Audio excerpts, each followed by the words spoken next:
Well, good morning if you are in Japan. Good afternoon if you are in Pittsburgh, Pennsylvania, or New York City. Good evening if you're in Dresden, Germany. Greetings to people all over the world who are listeners to Fred Plotkin on Fridays here on Adagio, the place where classical music happens. As you know, Adagio is a video and audio streaming platform dedicated to supporting artists and to making classical music and opera available to fans all around the world. My guest today is someone who, in her youth, has already acquired a great deal of acclaim and admiration as a composer. Her name is Hannah Ishizaki. And I would like to, number one, to welcome you, Hannah, Thank you. and to talk to you about the life of a young composer. Um, I don't have to ask your age. If you want to tell us, you can, but that's not important. But you are evidently and clearly young. But there's an old expression about someone who has a lot of talent and does things early, a young man in a hurry, but we should say young woman in a hurry too. Do you feel in a hurry or are you just on a good pace? I don't feel in a hurry. Like I feel in a good pace because there are always ideas that are coming and I just want to do the ideas. So maybe a little bit in a hurry, because I'm excited about the things to come. Now, when people who are writers, as in books and journalism and so on, but especially novelists and writers, are asked their work schedules. Some people want to do 500 words or 1,000 words a day. Some people say, let's see how much I get done in a week. They quantify it that way. Some people will labor endlessly until they get the right first sentence of the novel, and then everything takes off from there. Some people, myself included, try to think a lot about the book and fasten on the title. And once I have the title, then I go off to write the book.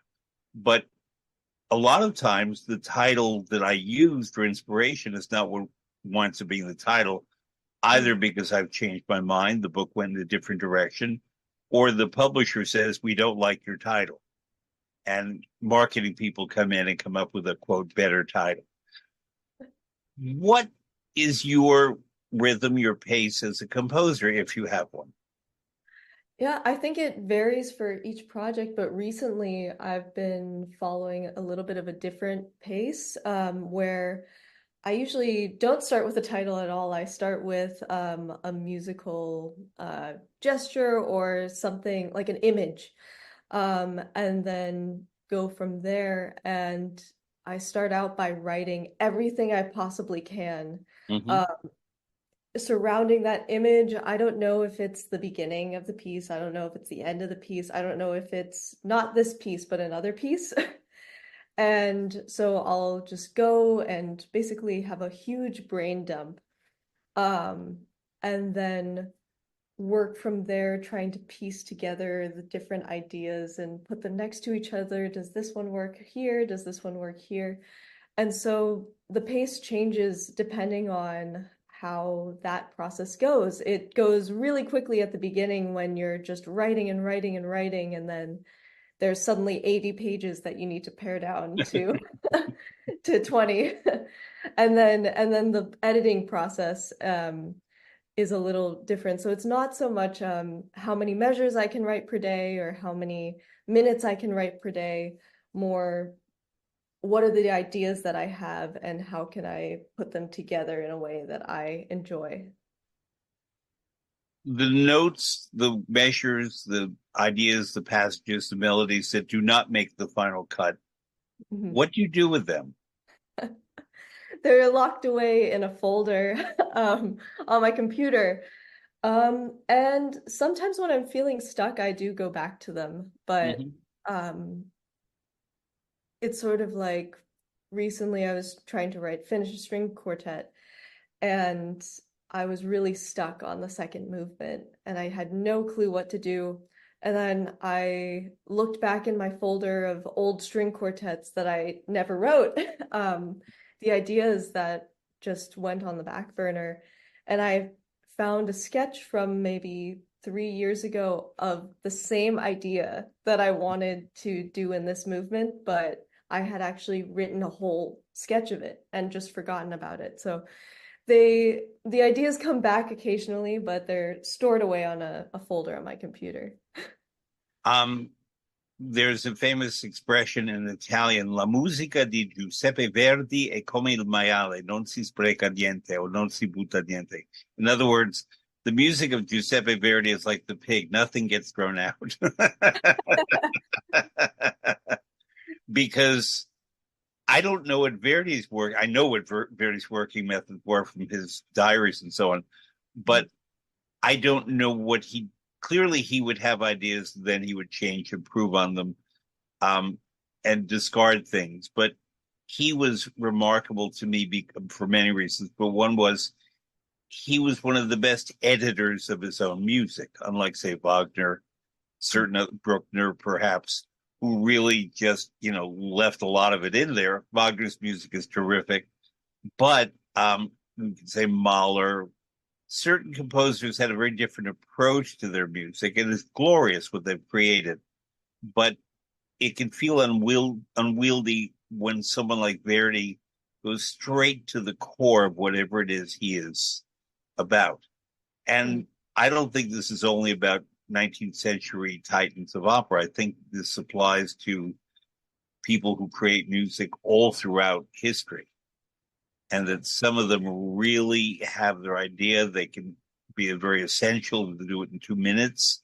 Others feel the desire or have things to say that expands on melodies, on approaches, on different instruments being introduced. The famous example, I guess, is Ravel's Bolero, which he disavowed, but nonetheless, it's a study of dynamics and orchestration and so on. Let's say you don't have a commission. Like, let's say a violinist has not come to you and say, "I want you to write a piece for me." How, if you can explain inspiration, how does it happen that you wake up one morning, afternoon, or evening and suddenly you have to go to your keyboard or your desk or wherever because something's come into your head and you have to put it down? You don't know the instrument. You don't know if it's a voice. What does that feel like when it happens? Wow, that's a big question. Mm. I think it's just this excitement about sound and timbre. I really usually, honestly, it happens when I'm watching a performance or another piece Ah. of art. I see somebody else doing what they love and like a performance that's so interesting that I think, wow. And then like the ideas start turning. Like Mm-hmm. for example, I went to a dance performance of all Twyla Tharp works, maybe now like 6 years ago, but I still remember this performance because she had this one piece titled The Fugue, Mm-hmm. and it was two dancers, and they were performing without music, a fugue. Um, Mm.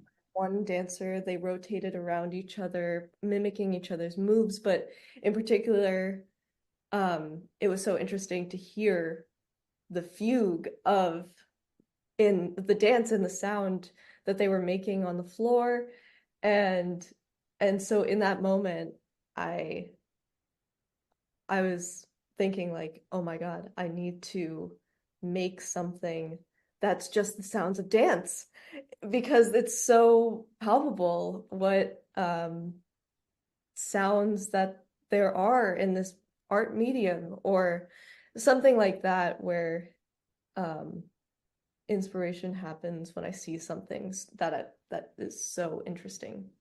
I'm going to get very specific only because you're talking about the essence and moment of creation. When I am out in the world, it used to be I would carry a notepad, but that became a little too conspicuous and I would lose the notepad. Now, in my pocket of my shirt, I keep index cards, Ah. and I can more discreetly, in the dark of a theater or in a restaurant or wherever, if something comes to me in the moment, I just write it down. and it can be sometimes embarrassing because I could be in the middle of a conversation and I'll say, "Wait, please," and I pull out a card and I start writing things down, and then I put the card back in my pocket, and people think I wasn't paying attention to them. Now, I may well have been, Mhm. but when it strikes, whatever it is, I really believe you have to do it in the moment. Mhm. So if you're watching a dance performance or a film or whatever, I keep a notepad by my bed because if I'm dreaming or not sleeping well and then something comes to my head, I have to write it down. Yeah. And I do it manually with pen and paper.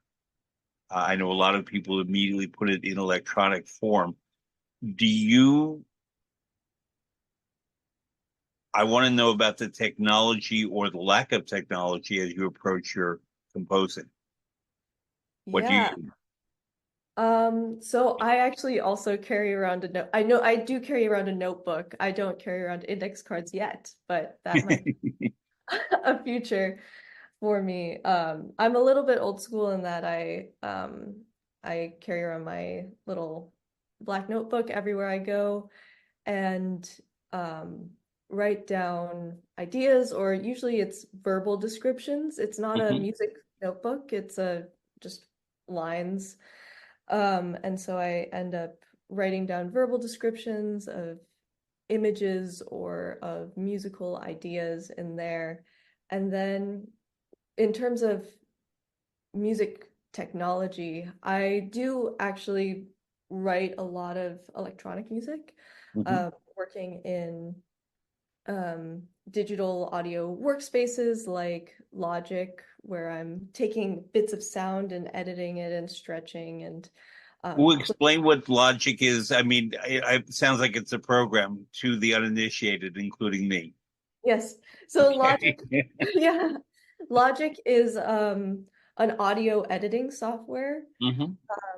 that you can use to, you can record directly into it. You can take audio clips and splice them, mix them together. You can use it to mix and master, but you can also put some really wacky effects on sound or chop things up really in tiny little chunks and stretch Hmm. them to make a completely different sound. And you can also use Logic to generate synthesized Hmm. sound. So it has a lot of digital versions of analog machines used to create electronic music. So when you have composed something that way, is there notation, and what does the notation look like?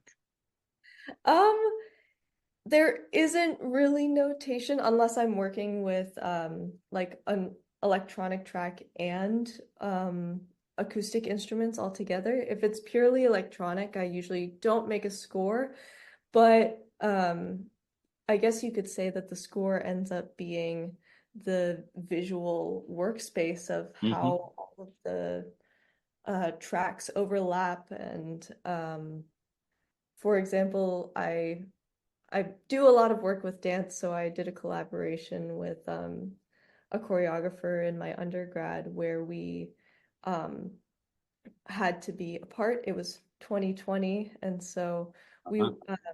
me and Holden Cole, who was a dance student and choreographer at Juilliard, and so we worked together taking a poem, and the premise of the piece was that I would take a recording of somebody speaking the poem Hmm. and chop it up and deconstruct it and then piece it back together.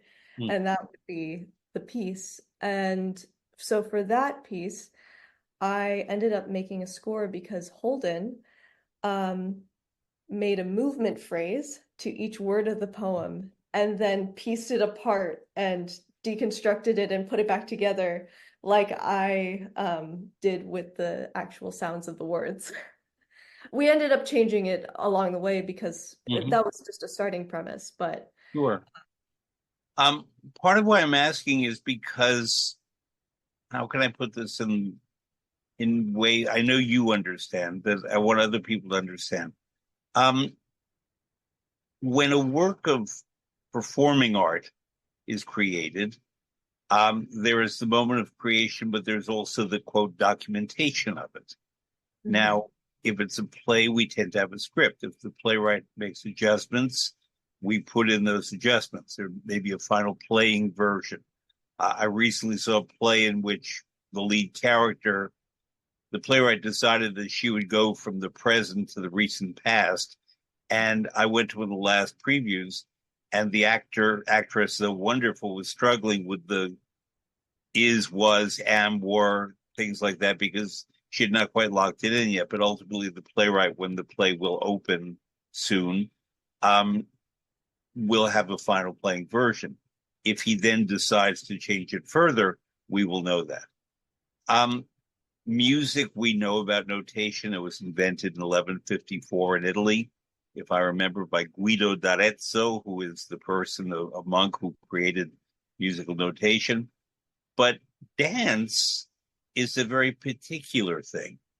And I'm old enough that I, believe it or not, worked with people like Rudolf Nureyev and Margot Fontaine when I was very young and learned from them many things. But one of them was how you transmit what a dance is. Because there can be video, but there is also dance notation Hmm. in which they have documented on a page with steps that dancers understand and choreographers understand how, let's say that Petit Pas or I'm suddenly forgetting Anthony Dowell in England or any number of choreographers, um, Maurice Béjart, would take the same piece of music and the same story and choreograph it in a different way, or Rudolf Nureyev himself.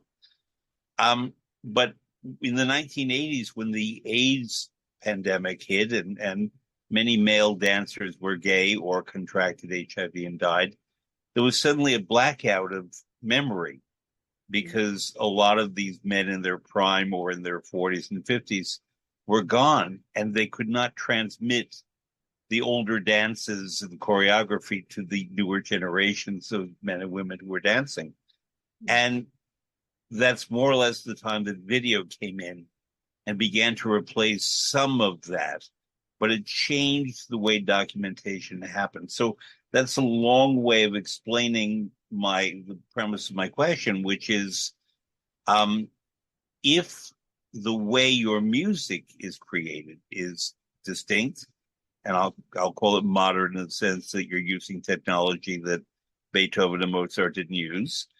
Um, you, I wonder how it's documented and preserved, or whether you, as the creator, using the technology you use, have ultimately created the work, and it does not have to be documented because, and correct me if you think I'm wrong, maybe no one else will play it because you made it kind of like a painting in a way, rather than a recipe that we can adapt from the way you'd see in a cookbook.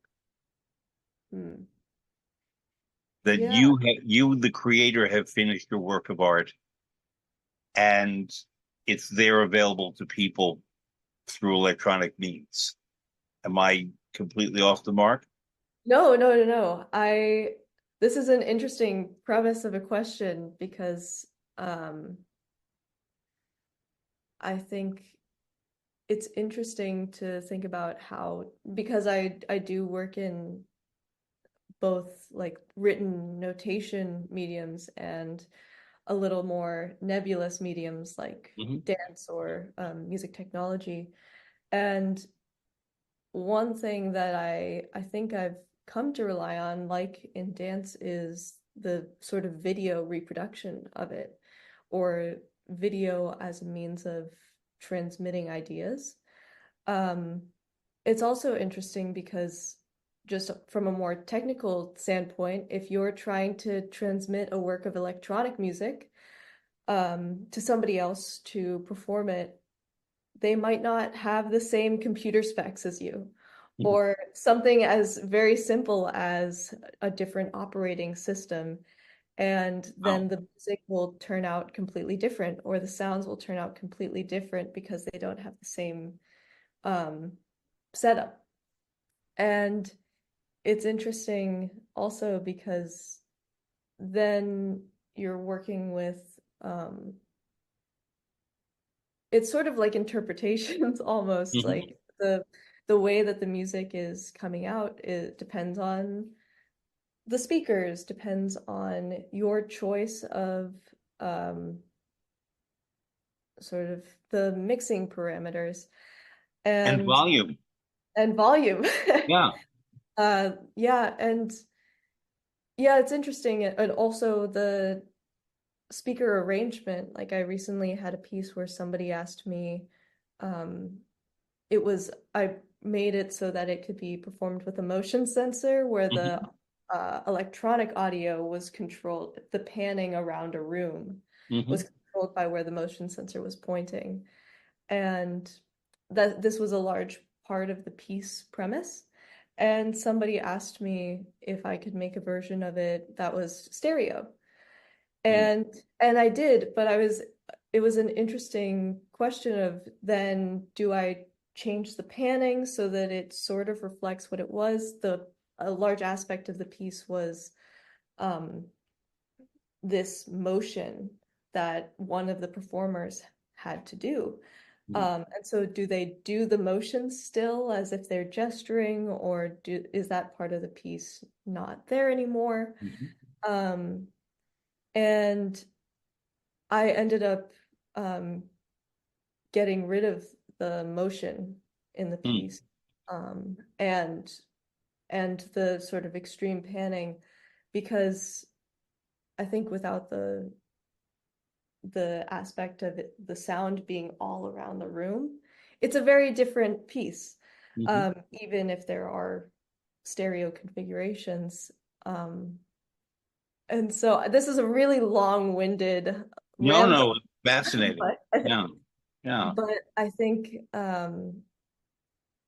for me, then electronic music somehow, um, unless it's sort of a live version that is malleable by the performers, um, tape recordings or Mhm. electronic tape, that becomes kind of a monument or like a stamp of its time, Mm. uh, sort of like a painting where a painting is a reflection of what the visual artist is doing in that time period and what their Yeah. thoughts are in that exact moment. So do you, when creating a piece of this type, and I think the audience understands now what we mean, do you put a date stamp on it saying begun on May 6th, 2022, completed on May 28th, 2022? Mm, I Yeah. haven't, but maybe I Okay. will. I think you should, because it'll help you in a way document your creativity. And it may be interesting for you to go back 10, 20 years from now and say, what was I doing in May of 2022? Yeah, And you can twin that with your diary or your calendar and see that you might have been in New York City at that time.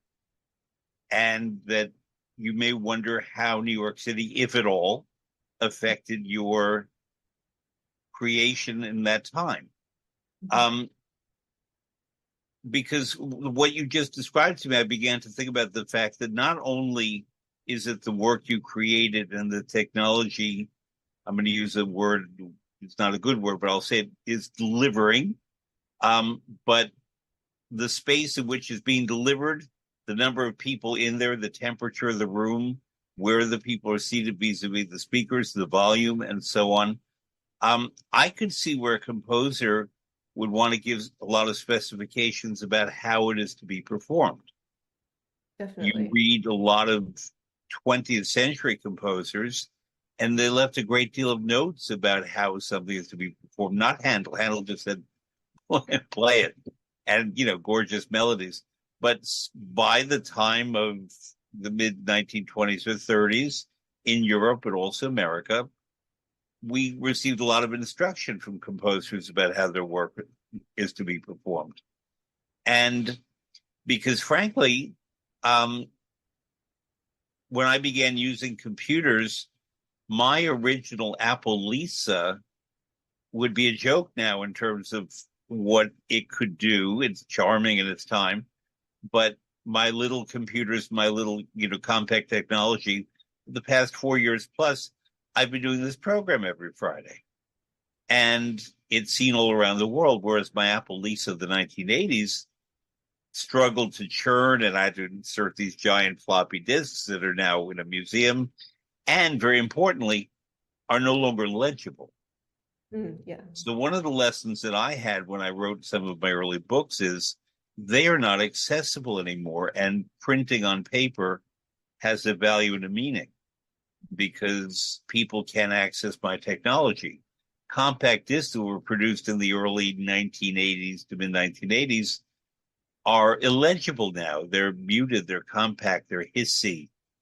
And I would wonder, you're very young and your future is ahead of you and your creative future is ahead of you, whether you've given consideration to the fact that the technology you use now to create your art now, you may be able to create the art, but we may not be able to hear it because the technology you use will not only be forgotten or considered obsolete, but the companies that manufacture the technology want them to become obsolete so that we all buy new equipment. And I've known many people who have lost their creative works because the technology went out of date. Yeah. So did I strike any chords there? Oh, It definitely. worries me no end. It worries me a lot, actually. I started composing when I was maybe 10 years old, Uh-huh. and um, I was working in a sort of trial version of Finale back then, and then I have since gotten the real version of Finale. And I think maybe 15, almost 15 years has passed, and even 5 years ago, some of those original files that I had made when I was maybe 10 years old are no longer accessible in some ways. Um, or I'll go back to open a file and find that it's blank. Yeah. So it's a little scary to think about. I have I do have printed versions of all of my scores, and I have several backup drives that are constantly going. It's a yeah, it's a little bit of a paranoia process. And Yeah. with your writing, have you experienced this where you've lost files, or if you have like ideas that you have put in like a back burner or put on the back burner that you've wanted to come back to and then found that they were gone or My first book, and I began very young, sort of your age, um, I hand wrote on legal pads and then typed out a manual typewriter. wow. Not because we're talking about ancient history, we're not, but because there was a tangible access I had. And I took files, as in paper files, and put my sheets and my notes in those files and labeled the files and had a file cabinet. Now, that's fine when you do one book. I've done 10 books. So it's, you need a lot of room. Then there are all my notepads, all of which are labeled and dated. So, one notepad might say Zurich, Wagner, 2003, and the dates, because I might have been in Zurich, which I was then that year, researching and studying Wagner a lot. Mhm. Or Budapest, Liszt, 1998, because that's when I was in Budapest studying that. And on and on and on and on and on. But I have done this my whole life and assiduously taken notes. The pads are in a safe place, locked away.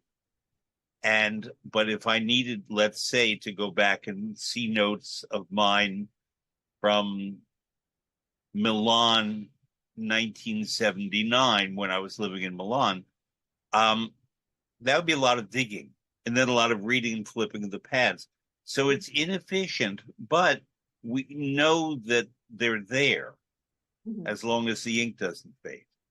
Right. Um, we still look at drawings and writings of artists, I mean, visual artists from 700 years ago when Giotto or Michelangelo or Piranesi, much later on, were having their ideas and sorting out their ideas on paper.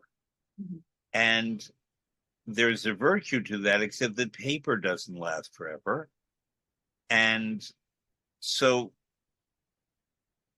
it, it's, I don't want to say anguishing, but it factors into my thought process Mhm. because, I've been approached by libraries where people say, maybe you want to keep your papers after you're gone with us so that people who want to study what you did can do that.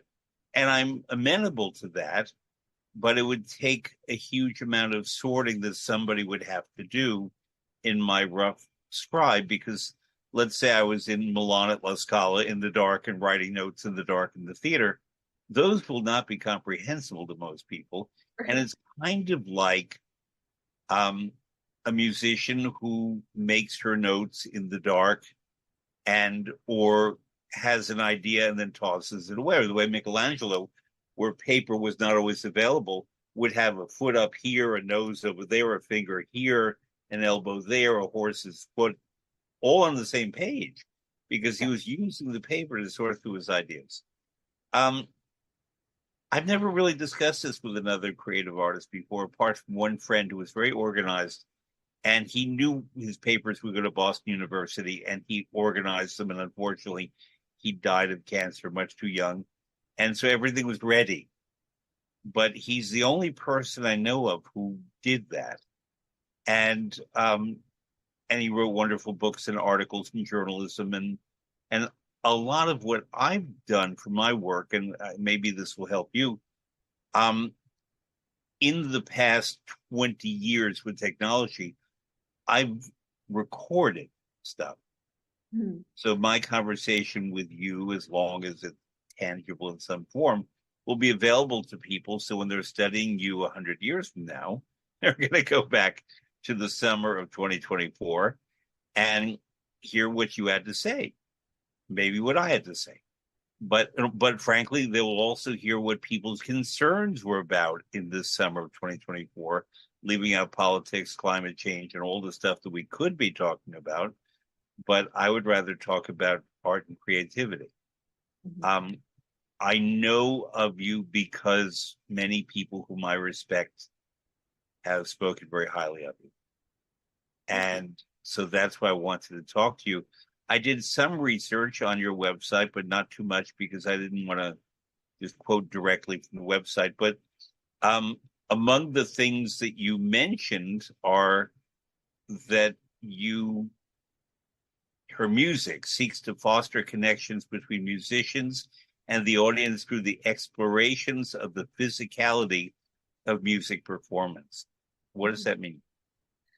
Um, so I feel that a lot of the time people, or I feel more connected to musicians, or when I see how they interact with each other on stage, when there's this like spark of connection between musicians and say a chamber music performance, or you see everyone breathe together when the conductor makes the upbeat and you see that sort of physical connection to the music.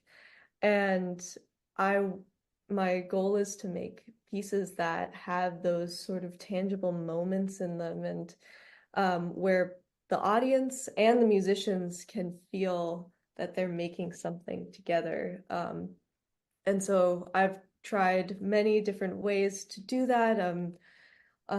This example of the piece for The Sounds of Dance is one of them where the connection to the visuals is so clear because it's dance. Mhm. But I've also tried ways, for example, in one of the pieces that was recently performed at the Dresden Musikfestspiel, a violin sonata for Nathan Meltzer, violin and piano, performed by Nathan and Denai Durkin. And for this piece, I really wanted to capture the connection between the musicians through Hawkins. And so there's one movement where they never play at the same time, but they're Hmm. always going back and forth in eighth notes really rapidly. And then there's another movement where they're each making a piece of the puzzle, a piece of a groove, and coming together in a little bit of a jolty and jagged, wonky way, but Hmm. um, they in this movement they have to work together to create that, and I'm hoping that like also the visuals of like we have to connect here. We have to make this shape together. Um, People can see that and feel that energy when they're in the audience. And you further write, and I love this, that you find inspiration in the process of composition, leading her to experiment with a wide range of instruments and sound generating methods, from acoustic instruments, which is, say, violins and flutes and all that, in an orchestra, to digital sensors, to rocks and zippers. Yes. And I love that because to me, a traditional musical instrument is terrific, but I think I'm better able to play the zipper because I have a lot of experience. If I could read your notation, I would play the zipper according to your directives. But, and this is a very serious question, do you specify the type of zipper? Because they could be metal, they could be plastic, they could be very long, they could be very short, they can produce a different sound. Um, how specific do you get about the non-acoustic instrumentation? So, in the example of the zipper piece, it's called zipper music. And I do get a little specific because I found out through trial and error that um, plastic zippers can get caught a little bit more easily than metal zippers. So I do say metal zipper is better, but there's also um, if you if you solve Rubik's cubes, Mm-hmm. there's a gel that you can put into the Rubik's cube to make it more smooth. And so I found this out from a percussion friend because they were performing it and they said, you should get this gel for Rubik's cubes Wow. and put it on the zipper to make it go a little bit more easily. So I specify that specific gel and metal zippers because also they don't catch as much and they're louder. I happen to remember the date. It's July 2nd, 2024. There was a big article in the New York Times about the Rubik's Cube at 50 and how it changed the world. I didn't get all the way through the article, and maybe they mentioned the gel and I didn't see that. But it's it's wonderful. I find this all very inspiring because we talk about, you and I, but a lot of people talk about sound worlds. Hmm. And I, for one, happen to like, not always, but I like either non-amplified music or music that's amplified with a purpose rather than just being loud. Mhm. Because in many places I go to, I recently went to a big concert at Carnegie Hall, and the orchestra that played and the singers who appeared are from the Broadway world rather than from the quote classical world. And many of them were over amped and over mic'd for Carnegie Hall. And it distorted everything. And the music making itself was beautiful, Mhm. but the distortion was horrendous. And I'm certain it was not Carnegie Hall's fault. I'm sure they'd said to people, this is how you will sound great. But the presenters had their own opinions. And I felt bad for the people who'd never heard this music before because I knew every note of it. and would have sung along, except I don't do that. But the people next to me were young people who invested a lot of money to actually get a ticket, and they didn't quite know what the big deal was about. And I said, it's because it was distorted. So, as I said, I'm not anti-amplification, but I believe that the composer has to really weigh in on what she or he wants it to be. And I have a decibel meter on my cell phone that I've installed. And Yeah. we know that above 70, it becomes distorted. And, a lot of times things like washing machines and motorcycles can be well above 70.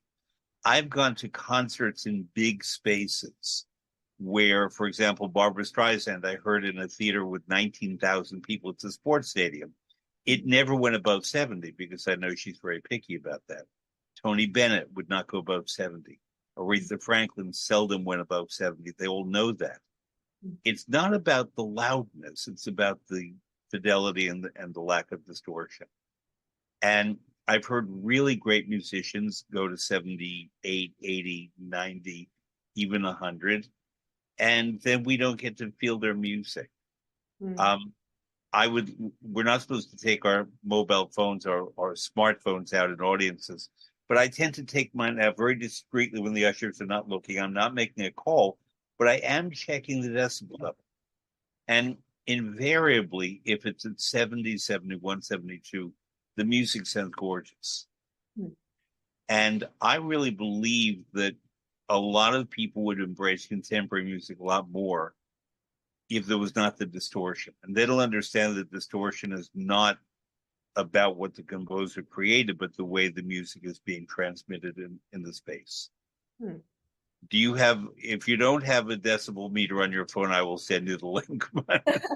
But for me, it's been life-changing. Hmm. It really has. Because I can go to a rehearsal and hear an orchestra playing something. And if it's a huge, Richard Strauss explosion kind of thing, and it goes up to 78 for about 30 seconds, okay. But then when it comes back down, if it doesn't, it's the conductor's fault. It's not Strauss's fault, in my view. And do you think about volume when you think about your works? Um, well, first of all, please send me that link I because will. I've been looking for something to I will. measure decibel on my phone. But Mhm. um, I often think of volume mainly when things are quiet. Mhm. How will people be able to hear this? How will they experience it in the best way? For example, the zipper piece, we mic'd that because As one should. because it's a very quiet sound, and Yeah. so how can we mic it in a way that makes it sound accurate to what's going on? Or for example, with I am writing a piece for chalkboards coming Mhm. up, and we're going to put contact mics on the chalkboard so that Mhm. people can better hear the sound. So I mainly think about volume when it comes to quiet sounds and how the audience can experience that. But um, I find that a lot of my music doesn't go above a certain decibel level. That's okay. Because I teach a course called The Art of Listening, and that there's a big difference between hearing and listening. Listening being an active and very engaging and pleasing thing to do, whereas hearing is just where it goes in, but you're not engaging in the same way. You very politely and undramatically mentioned that you were at the Dresden Music Festival recently. That's a big deal. And I know that you were invited because of the quality of your work to present two pieces there. Am I correct? It's not the first time you've been there. You were there, was it in May of 2024, but were you there before? So I was in Dresden, but not at the Dresden Music Festspiel. Okay. I was there as the Stipendiatin for the Stiftung Kunst und Musik für Dresden. And I was visiting the Moritzburg Festival. I wrote a string quartet for Mhm. the Moritzburg festival that year, but I haven't been at the Dresden Music Festival yet. But this year you were at the Dresden Music, which is real. It's one of the biggest, most important music festivals in the world, and they invited you. And would you talk about how this happened and your experience of it as a very young artist, who clearly they recognized talent and potential and ability, and brought you to Dresden, which is a phenomenal city anyway, Yeah. an incredibly inspiring city. So talk about that. It was a huge honor to be invited, and especially for two world premieres. Um I met Jan Vogler, who's the director of the festival, many years ago, through my partner is actually Nathan Meltzer, the violinist who Okay. premiered my piece. And so I met through him, and they play together quite often. And Jan suggested that I apply to the Stiftung Kunst und Musik grant, and I ended up receiving it back in 2022. And so through that opportunity, I got to know Dresden quite well and got to know the city and the musicians, and how wonderful it is. And so then this year, they asked me to write a piece for the Long Night of Young Stars, which was incredible because it included jazz musicians, classical musicians, people from all over the world. And I had to write a piece that would close the concert with everyone involved. And it was quite a difficult task because I have never worked with jazz musicians before. And so it was an interesting challenge to figure out a way where everyone felt like they were performing in their world and performing in the most comfortable way that they can really shine. It's the end of the night. It's a good energy. And yeah, it was a really rewarding experience to write that piece. And I ended up conducting it, which was incredible. Which made it feel a lot more also connected because as a composer, you don't often get to be on stage with your piece, or at least I haven't in the past as much. As the conductor, did it sound different on the podium or in the midst of your musicians than it does when you've heard your pieces in a hall or when you envision your pieces? And not because you were conducting, but just the proximity to the people making the music. And the Definitely. energy that you spoke about earlier, the way one can experience that in chamber music and the intimacy of musicians in dialogue and conversation with one another. Yeah, definitely. Because I listened to a little rehearsal recording from out in the audience versus when I was conducting. It's when you're in the midst of the musicians, it was a group of 9 people, so it was very intimate. And I think when I was conducting, it felt very sort of every single person you were connected to. I was really hearing the individual people because of how close you are. And so it was very helpful and very useful to hear from the audience, especially in a rehearsal setting, because then you get to hear the greater picture and how everything all comes together when you're in that position of you're in the middle of 9 people. Then it's a little harder to hear the big picture. Yeah.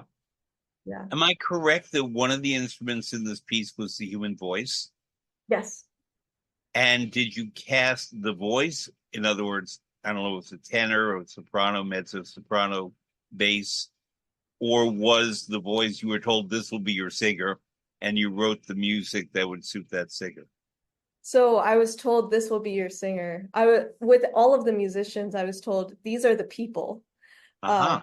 And so the score isn't for jazz trumpet, jazz voice, blah blah blah blah. It's for Bill, it's for Andrea, it's for Martin, it's for um Margarita, it's for all of them individually as players. Hmm. Um, we spoke about the piece in the months leading up to the performance and how they like to perform. Hmm. Uh, Aaron, the percussionist, and I had a long conversation about um, like the music that he loves and the type of um, sort of improvisatory, but quite not quite improvisatory Hmm. styles that he loves to listen to and perform. Um, and so yeah, it was for Andrea, the Hmm. vocal part. Yeah. And is Andrea a man or a woman? A woman. Yeah. Okay. And what is her voice category? She's I think alto, Hmm. mezzo soprano. Hmm. Mhm. Um, when you walk around Dresden and nearby, now you happen to be in Dresden in May, which is white asparagus season, which even Yes. without the music festival and the green vault and all the artistic treasures, I would go there just for the white asparagus that they're serving every May with the wonderful wines that are grown on the opposite side of the Elbe River. It's rather amazing. On the opposite side of the Elbe from the main part of town, there's sort of a footpath and there's a milk bar up there. Did you Yes. ever get to the milk bar? I did get to go. It was It's a wonderful. remarkable thing. And they make soap from the milk, and you can buy the soap, which when I go to Dresden, it's the gift that I bring home to people.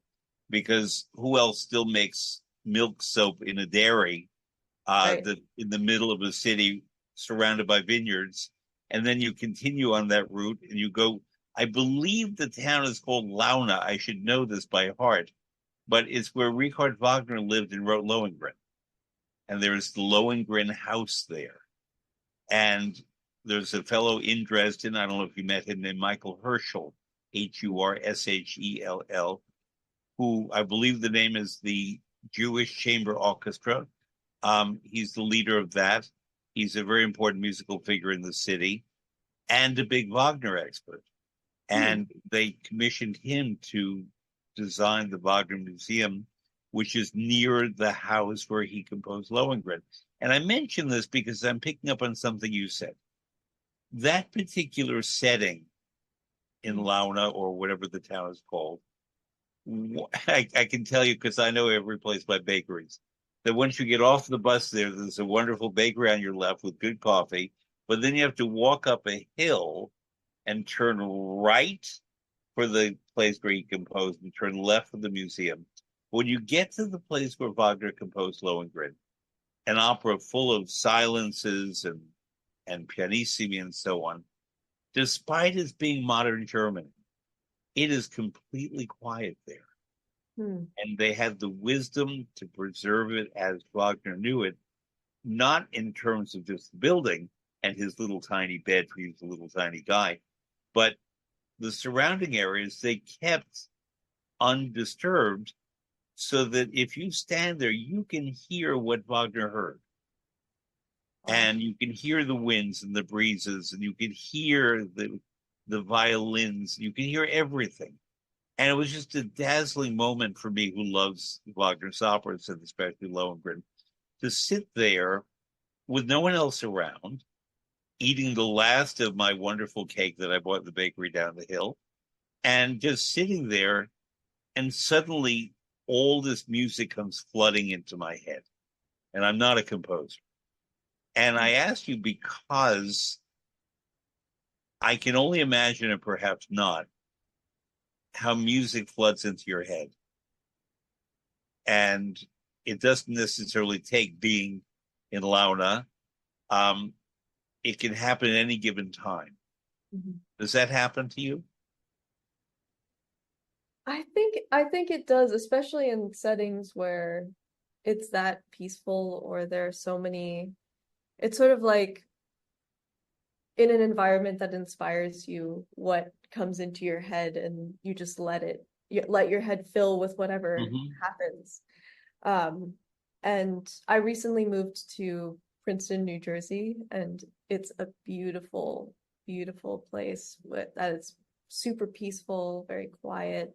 Um, there's a lot of nature around there Yeah. with you can walk along the towpath, and in a place with such peace and quiet, or a place like Dresden, there's um, if you go up the hill to Hellerau, Yeah. there are lots of woods and sort of hiking trails and lakes around there. Um, and yeah, I think music just fills your head when you're surrounded by inspiration. You may have noticed that Dresden, even though it is a large city, capital of Saxony, it the streetcars are such that they're not loud, and they Yeah. seem to have rubberized the wheels or something, so that when they make turns, you could be walking in the city, and there will not be the screeching sounds of transport that we in New York City have and don't need to have.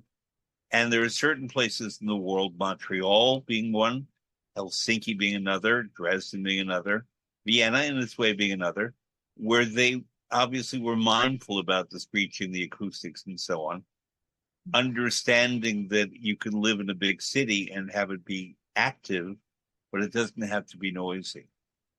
And in my experience, Americans are either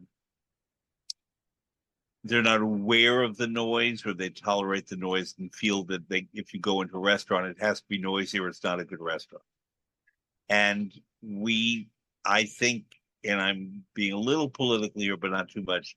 I think if we all got a little quieter as a nation and listened to one another and developed the art of listening and actually paying attention to what people are saying, there would not be the innate hostility that has happened, and frankly comes to reflect our society in terms of drug use, in terms of foreign policy, in terms of environmental desecration, in terms of where the birds fly because they're avoiding noise and light and so on. And it's it's something that, even though we have the great American West, that we had Thoreau and we had thinkers about nature and so on, the noise seems to have obliterated all of that in Mm. my. I want to ask you about Princeton. Yes. Yeah, I was going to anyway, but since you mentioned it, um, a few months ago, a fellow doing his doctoral work at Princeton in computers contacted me because, and I don't want to give too much away, but obviously all the universities and all the big companies are studying AI, artificial intelligence. And this fellow knows of my love and knowledge of opera. And he and I were talking about how those two things can intersect or not. Mm. And I'm a believer in the not. If AI wants to create new opera, fine. But AI cannot explain opera, in my view, and all music, because it's what you feel, not what's replicated or what's documented. I was giving the example of a composer who revised his work a lot Mhm. and moved on from one thing to the next. And I know that many musicians, James Levine foremost among them, believe that the last statement by a composer on his or her work is what should be played. And now AI can mix and match and merge all the different versions of a piece.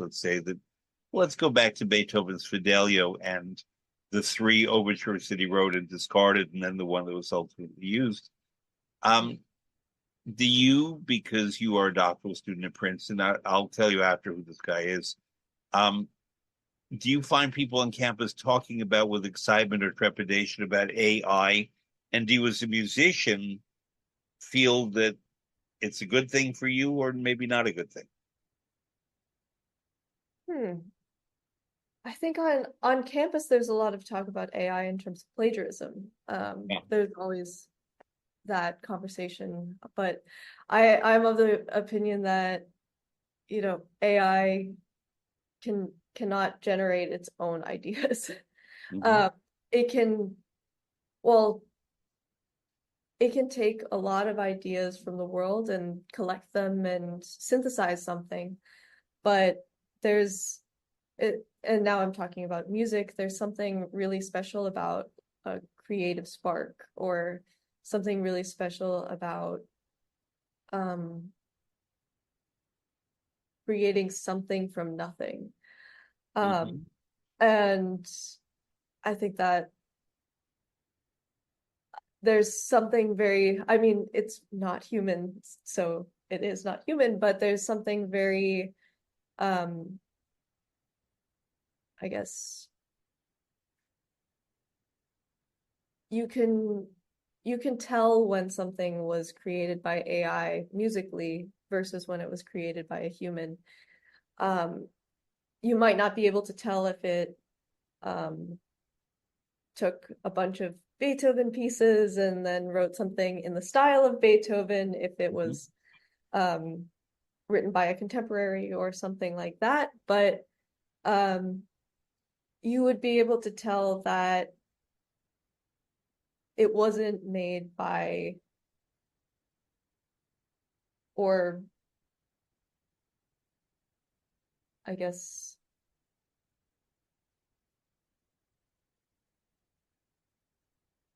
when you listen to AI music, there isn't that um, specialness that you can feel. Um, or yeah, There's I a correlation in the food world that I often give as an example, that if I have a little kid in front of me and I have beautiful strawberries I just picked, I will say, okay, taste this. And what you're doing is you're laying into their memory what a delicious strawberry can taste like. Most of the strawberries and strawberry flavored things that we get are artificial. They're made in laboratories, they're made with synthetics, they're made with colorants. They often are more strawberry than a real strawberry. But I use the strawberry to teach subtlety, to teach that everything should not be overwhelmingly strawberry, but that we have to bring our senses to engage with the strawberry on its own terms, and to understand that the texture, the smell, the flavor, the persistence, which are all things that we can talk about in music as well, um, is the same. If I teach someone to drink a cup of coffee, never mind wine tasting, but just a cup of coffee, there's so much happening in that cup from right. 50 beans, but the beans could be from everywhere and they all have their own things to say. But then it's the person and the machine that makes that cup of coffee that ultimately brings forth the expression of what the 50 beans had to say. And if we hand all this over to a machine and I put a pot into a coffee thing and I press a button and out pops the coffee and it decides the temperature and the dosage of liquid and so on, we're just giving up as humans. We may as well say, all right, machines, you take it. We're going to vegetate in our own misery. We will not feel creative. We will not feel productive. We will not feel engaged. We will not derive pleasure because Mhm. everything has been prescribed. So if artificial intelligence can sort out mathematical formulas about how tumors may develop and things like that, I'm all for it. But in terms of creativity, I'm not for it at all. Yeah, And I I think don't want people your generation to become addicted to it because they're missing out. You clearly get joy in what you do. I see it, I hear it. And that's something irreplaceable. Joy is a human emotion that mhm. no machine can provide and no amount of money can give us. It's about being human. And go ahead. Well, I'm preaching. yeah, no, and I think also AI is meant to I think make things easier for us, or make things simpler, but those benefits I think mean very little when what you're making, or what you're trying to um replace is something that you would do for joy Hmm. anyways. When exactly what you said, when if it's finding new cures for diseases, if it's figuring out complicated mathematical formulas, I mean, that also takes a lot of creativity, but Hmm. I'm all for it saving people's lives, Yeah. but I think it's not um when it's replacing somebody's um creative path, then or replacing or taking away somebody's joy, that's Hmm. not what it's made for. That's why we're here, as far as I'm concerned, to derive joy and pleasure, but more than that, to give joy and pleasure and meaning and respite from troubles that the world inevitably has. You know, if you get knocked down, you pick yourself up. But if you know that someone's pulling you up with their creativity, with their good cooking, with their love, um, that's how we keep moving forward in the world, which let's not pretend is a challenged world right now and always has been. This is not news. It's just more in people's minds right now. But um, anyone with a sense of history can look back and see that a lot of the greatest visual arts was created during the Renaissance when everybody was at war with everybody else. And Wagner was leading demonstrations and then escaping demonstrations in Dresden and going to Zurich. And all out of ferment comes creativity. Mhm. And, you know, it's kind of like the proverbial sand or pebble in the oyster that produces the pearl. And we, you know, if we have to have suffering, we try to answer that with beauty and answer that with compassion. And you musicians, you people, uniquely do this better than anyone else I know. And I wanted to record this conversation with you now while you're still very much at the start of your career, because I know that people in the future will look back and say, Hannah Ishizaki, who knew? And I will say that Fred Plotkin knew. And I want other people to know your work because clearly I know from a lot of people I know in Dresden that they were knocked out by what you did. Well, thank you. And so, Hannah Ishizaki, I thank you very much for this conversation. And I look forward to hearing whatever it is you produce next and in the future. Thank you so much. Thank you.